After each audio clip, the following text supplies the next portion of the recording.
آدما کبرا سیاه، آدما چه بی پناه، همشون مثل مسافر توی نیمه های راه،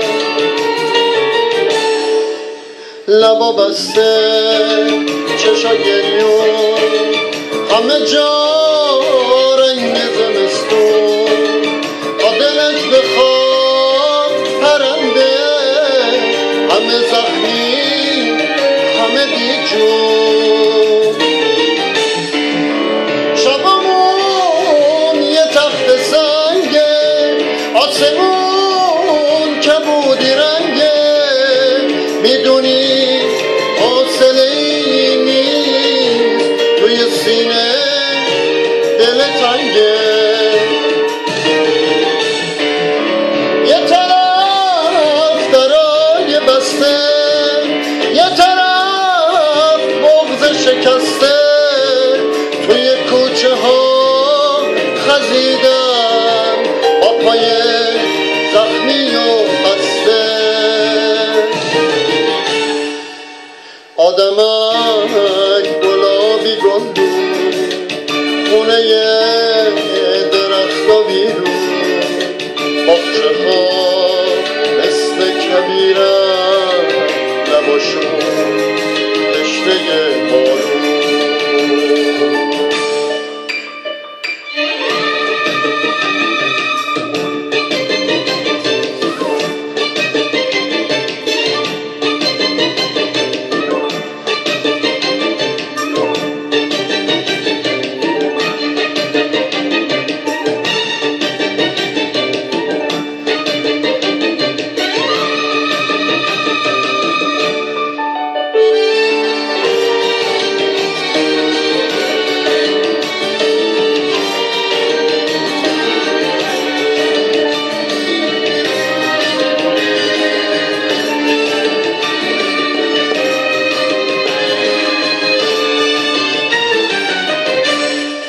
آدمک ابرا سیاه، آدما چه بی پناه، همشون مثل مسافر توی نیمه های راه،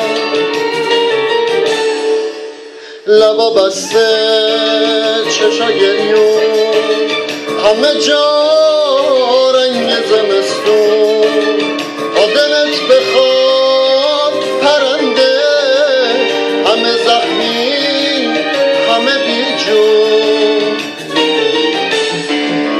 آدمک فایده نداره پشت در بگن بهاره، وقتی پروانه رو گلها استپر زدن نداره،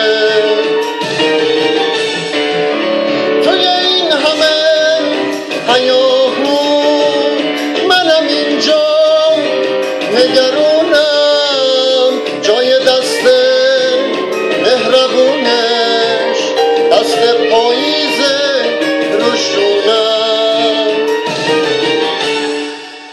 آدمک گلابی گلدون، خونه درخت و بیرون، باغچه ها مثل کبیرن، لباشون تشنه بارون.